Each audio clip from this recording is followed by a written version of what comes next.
اعوذ باللہ من الشیطان الرجیم بسم اللہ الرحمن الرحیم۔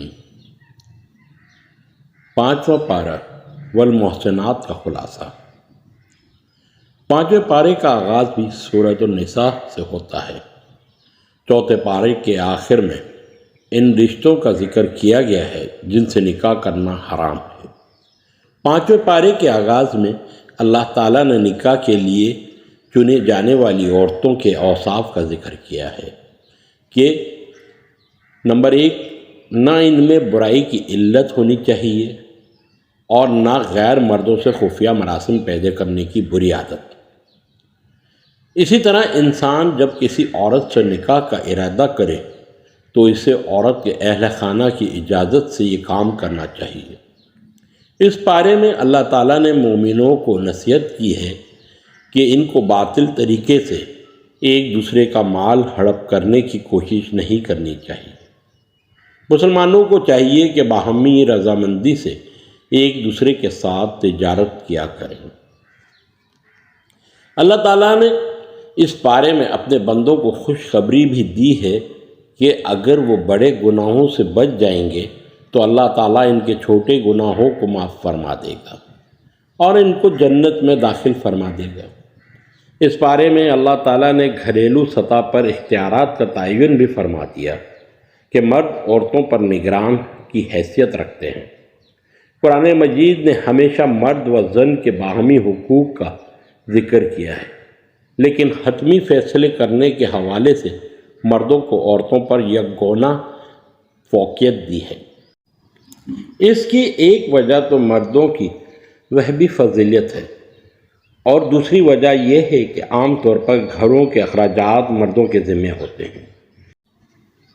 اس بارے میں اللہ تعالیٰ نے والدین، قریبی عزیز و اقارب، یتیموں، مسکینوں، قریبی ہمسایوں، دور کے ہمسایوں سے حسن سلوک کا حکم دیا ہے۔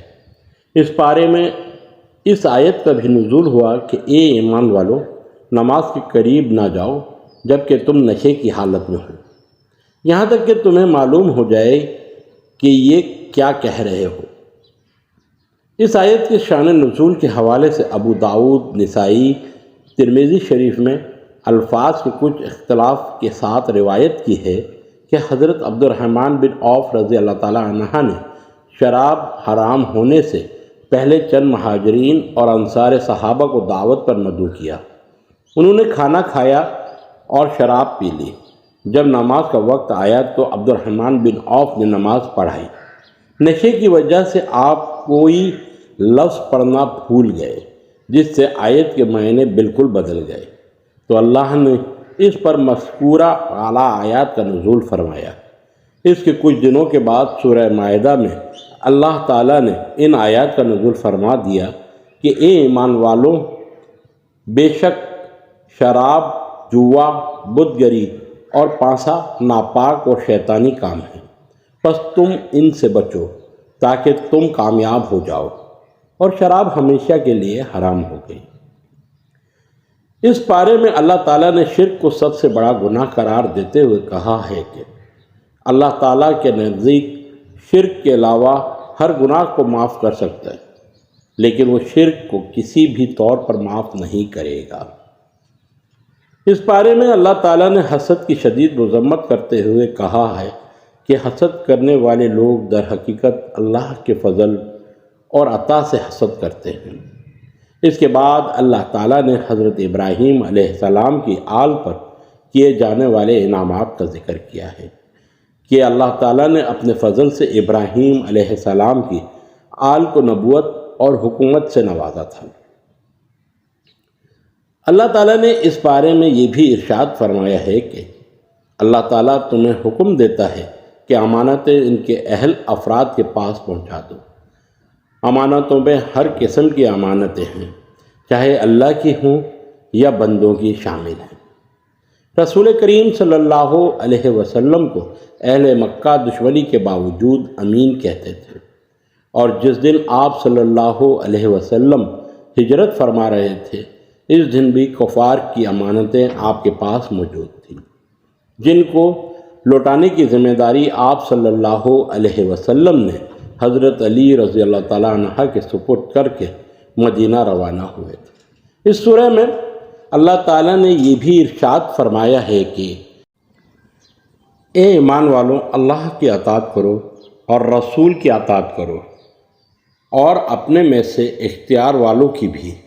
پھر اگر کسی معاملے میں اختلاف ہو جائے تو اسے اللہ اور رسول کی طرف لوٹا دو۔ اس آیت سے معلوم ہوتا ہے کہ اللہ اور رسول صلی اللہ علیہ وسلم کی اطاعت لازمی ہے، اور صاحب اختیار کی اطاعت بھی ہونی چاہیے، لیکن اگر تنازع کی صورت پیدا ہو جائے تو اللہ اور اس کے رسول صلی اللہ علیہ وسلم کی بات کو حرف آخر سمجھنا چاہیے۔ امام احمد بن حنبل نے حضرت علی رضی اللہ تعالیٰ عنہ سے روایت کی ہے کہ رسول کریم صلی اللہ علیہ وسلم نے ایک انصاری صحابی کی قیادت میں ایک فوجی دستے کو بھیجا۔ دستے کے امیر کسی بات پر لوگوں سے ناراض ہو گئے تو انہوں نے آگ جلائی اور لوگوں کو اس میں کودنے کے لیے کہا۔ دستے کے ایک نوجوان نے لوگوں کو کہا کہ ہم لوگ رسول کریم صلی اللہ علیہ وسلم پر آگ سے بچنے کے لیے ایمان لائے ہیں، اس لیے ہم جلدی نہ کریں، یہاں تک کہ رسول اکرم صلی اللہ علیہ وسلم سے پوچھ لیں۔ جب انہوں نے واپس آ کر رسول کریم صلی اللہ علیہ وسلم سے اس بارے میں پوچھا تو آپ صلی اللہ علیہ وسلم نے کہا کہ اگر تم لوگ اس میں کود جاتے تو اس سے کبھی نہ نکلتے۔ یہ بات ثابت ہوتی ہے کہ اگر لیڈر یا حاکم قرآن و سنت کے خلاف یا عوام کے مفادات اور مصالح کے خلاف کوئی اقدامات کر رہا ہو تو اس کے ان ناجائز اقدامات کو قبول کرنا خلاف دین ہے۔ اس پارے میں اللہ تعالیٰ نے رسول کریم صلی اللہ علیہ وسلم کی اطاعت کی اہمیت کا بھی ذکر کیا ہے کہ جو رسول کریم صلی اللہ علیہ وسلم کی اطاعت کرتا ہے وہ در حقیقت اللہ تعالیٰ کی اطاعت کرتا ہے۔ اس طرح اس بارے میں یہ بھی ارشاد ہوا کہ جو لوگ اللہ اور اس کے رسول کی اطاعت کرتے ہیں وہ قیامت کے دن نبیوں، صدیقوں، شہیدوں اور صلحاء کے ہمراہ ہوں گے۔ اس بارے میں اللہ تعالیٰ نے تحفے اور سلام کے جواب دینے کے آداب بھی بتلائے ہیں کہ جب کوئی کسی کو سلام کہے یا تحفہ دے تو ایسی صورت میں بہتر جواب اور بہتر تحفہ پلٹانا چاہیے، اور اگر ایسا کرنا ممکن نہ ہو تو ایسی صورت میں کم از کم اتنا جواب اور اتنا تحفہ ضرور دینا چاہیے جتنا وصول کیا گیا ہو۔ اس بارے میں اللہ تعالیٰ نے دارالکفر میں رہنے والے مسلمانوں کا بھی ذکر کیا ہے کہ ان کی ذیت ذمہ داری ہے کہ وہ اپنے فرائض اور واجبات کو احسان انداز میں ادا کریں۔ اگر وہ ایسا نہ کر سکیں تو ان کو اس ملک سے ہجرت کر جانی چاہیے۔ اگر وہ ہمت اور استطاعت رکھتے کے باوجود ہجرت نہیں کرتے تو ان کو اللہ کی بارگاہ میں جواب دینا ہوگا۔ تاہم ایسے لوگ اور عورتیں جو معذوری اور بڑھاپے کی وجہ سے ہجرت سے قاصر ہوں گی تو اللہ تعالیٰ ان سے مواخذہ نہیں کریں گے۔ اس بارے میں اللہ تعالیٰ نے نماز کی اہمیت کو اجاگر کرتے ہوئے کہا ہے کہ نماز حالت جہاد میں بھی معاف نہیں۔ تاہم جہاد اور سفر کے دوران نماز کو قصر کیا جا سکتا ہے۔ خوف اور جنگ کی حالت میں فوج کے ایک حصے کو اپنی پیشہ وارانہ ذمہ داریوں کو ادا کرنا چاہیے، جبکہ ایک حصے کو اللہ تعالیٰ کی بارگاہ میں نماز ادا کرنا چاہیے، اور جو ہی امن حاصل ہو جائے نماز کو بروقت اور احسن انداز سے ادا کرنا چاہیے۔ اس بارے میں اللہ تعالیٰ نے رسول کریم صلی اللہ علیہ وسلم کی مخالفت کرنے والوں کی بھی مذمت کی ہے، اور ارشاد فرمایا ہے کہ جو کوئی ہدایت واضح ہو جانے کے بعد رسول اللہ صلی اللہ علیہ وسلم کی مخالفت کرے گا، اللہ تعالیٰ اس کا رخ اس کی مرضی کے راستے کی طرف موڑ دیں گے، اور اس کا ٹھکانہ جہنم کی آگ ہے جو بہت بڑا ٹھکانہ ہے۔ اس پارے کے آخر میں اللہ تعالیٰ نے اپنی رحمت کے بارے میں اپنے بندوں کو بتلاتے ہوئے کہ اگر لوگ اللہ تعالیٰ کی ذات پر ایمان لے آئیں اور اس کی نعمتوں کو شکریہ ادا کریں تو اللہ تعالیٰ کو انہیں عذاب دینے کی کیا ضرورت ہے۔ اگر ہم اللہ تعالیٰ کے عذاب سے بچنا چاہتے ہیں تو ہمیں ایمان اور شکر گزاری کے راستے کو اختیار کرنا ہوگا۔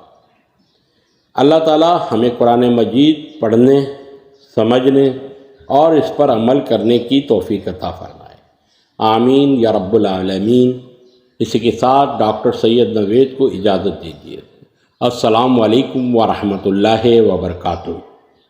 اللہ رب العزت سے دعا ہے کہ قرآن اور حدیث پر چلتے ہوئے فرقہ واریت کی لعنت سے باہر نکلنے کی توفیق عطا فرمائے، آمین یا رب العالمین۔